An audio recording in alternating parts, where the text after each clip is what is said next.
Hey there everybody, in this video we're going to be talking about providing a little bit of commentary really about Canon's new upcoming brace of 70-200 zooms, their f4L IS3 and f2.8L IS3. So Canon's 70-200s have kind of been standards, right, for a very long time. Now I know that for Nikon shooters, Nikon 70-200 has long been lauded as the absolute best 70-200.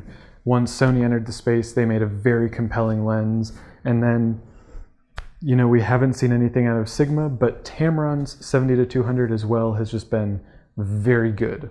I feel like where Canon is in a very interesting space right now because they're in the space of market leader. But they're also being really reactive to what third-party brands are bringing out. The 85 f1.4L IS is a fantastic example of that, responding very strongly to Sigma's 85 f1.4 with not a huge Canon tax attached, right? So, and that's a Canon tax that is justifiable with that IS, because IS is difficult, very difficult to implement, and so it's understandable even if they did add their own little brand equity tax onto there. So when we're thinking about these 70-200s, we're thinking about the marketplace that they're going to be dropping into. Lots of shooters that are going to be shooting on 70-200s in the Canon ecosystem probably already have them. What is going to be critical is for Canon to update these such that the value proposition is much better, not just that they're new. Right, so what that looks like for the f4L IS could very easily be, you know, another 10 or 20% sharpness, being able to resolve 10 or 20% more pixels on the sensor, as well as a few additional coatings inherited from the 70-200 f2.8L IS2. So as a flagship 70-200 for Canon, that 2.8L IS2 has absolutely everything. Now I actually own the Mark II version of the, I believe it's Mark II, of the 70-200 f4L, and this has been long regarded as one of the best lenses that Canon has ever made. Canon makes many lenses that are long regarded as some of the best lenses they've ever made, from the 135 to the 85 f1.4, 135 f2 to the 130 to the 85 f1.8 to, you know, their 24-70s, their 24-105, this, the 24-7 or 70-200 f2.8. Now, what's special about this lens is that it is not many things that the f2.8L IS is. And those many things, I think, could first be counted in ounces. Now, what's going to be critical with the update to this is going to be IS, because the IS in this is good, but it could be a lot better, right? With modern technology and the way that they could implement a feedback into the camera for that dual image stabilization. I think also what's going to be critical is those coatings. Those coatings on the f2.8L IS2, that's a mouthful. I'm going to start calling it the 2.82, are really good. This doesn't have quite all of those. This can't quite resolve all the detail that the 2.82 can. So if they could bump the resolution for the update to this to that point, that would be a really compelling argument. If they could update the IS to be, again, a little bit better, that could be a very compelling argument. If they could increase the quality and quantity of the lens coatings and perhaps more spherical elements, all that, they could really provide a very high value proposition with a product that's priced perfectly for both advanced amateurs and professionals on a budget. Now, that f2.8-3 that we're hoping comes at the same time, I think is going to have to be a very special lens. The f2.8-2 is already a fantastic lens, and the thing that I've just kept coming back to is the weight, the cost and the weight, right? On a DSLR system, you can easily pack on the pounds really quick. This with the 24 to 105, 60 with the 24 to 105 is really rather too chunky for me to want to carry around on a regular basis, at least since using mirrorless cameras. So that 70 to 200 2.82 is way too heavy for me. And that range isn't particularly useful. I don't take my 70 to 200 out almost ever unless I'm specifically doing a portraiture shoot that I'm being paid for. And because of that, I've kept it in really good condition, so if you want to buy it, hit me up. But it's a very interesting lens because it's not going to have the same reach as a 100 to 400, right? Obviously, it can't. But I would argue that it's not quite as useful in most cases for most photographers as a lens like a 100 to 400.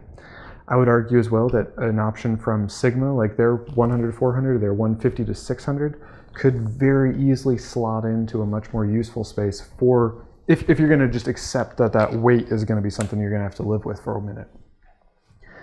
But I think that they have a lot of room to improve that 2.82. I think if they bump the resolution, the resolving power of that lens, pardon me, by another 10 or 20%, that could do wonders.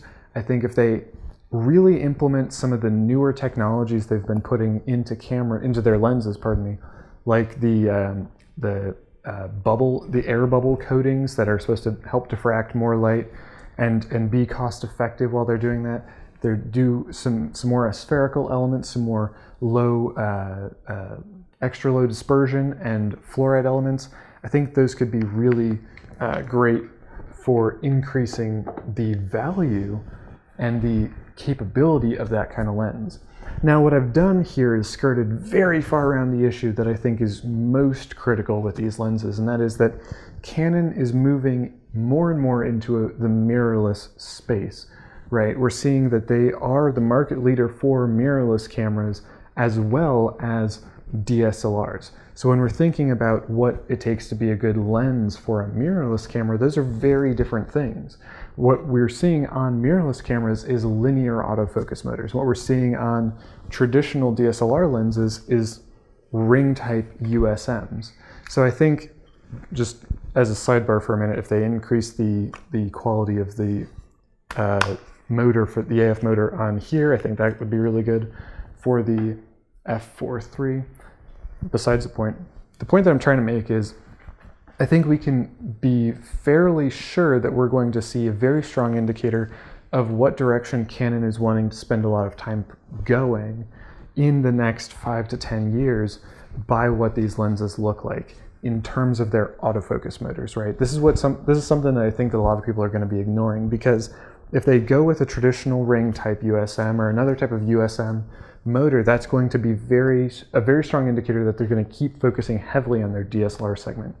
If they go with something more like a stepping motor, like a professional grade stepping motor, or a linear autofocus motor, or several linear autofocus motors like we've seen from Sony putting 3 in their 100 to 400, I think that could be very compelling argument for consumers and shoppers to gain and glean the insight that perhaps Canon is moving their entire weight behind the mirrorless market just a little bit. So I think that it's going to be very interesting to see where that goes. I don't know if there are limitations with the way that the lens mounts are set up to be able to accommodate for that differentiation in autofocus motors. I don't think that it should really make that much of a difference.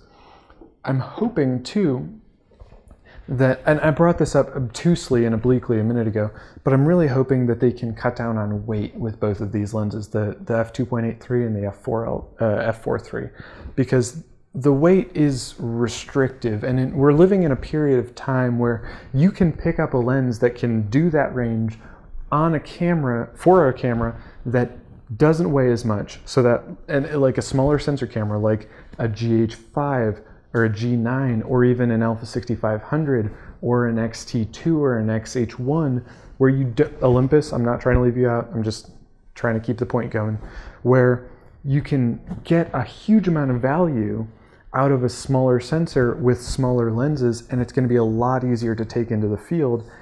because of the size and the weight. So I think the Canon really does have to be cogent of the size and the weight that they're going to be imbuing these new lenses with. So I think that while the DSLR segment has remained strong for Canon, that they really got to start expecting the bottom to start falling out more severely from their entry-level cameras, and thereby making it more difficult for their profit margins to remain where they are with that DSLR segment. And I think they have to focus more heavily on mirrorless. I think that we could see that indicator with things like the size and weight of these lenses, as well as the autofocus motors that we're going to be seeing in them. So I hope that I've answered the question, which is the video title, what everybody is ignoring about the upcoming Canon brace of 70-200s. If you've stuck around this long, I really appreciate it. Thank you very much for your time and for your attention. Let me know what you think these two lenses are going to be like right underneath that like button. Check out those Amazon affiliate links while you're at it. Thank you very much for your time, and I'm looking forward to seeing you in the next one.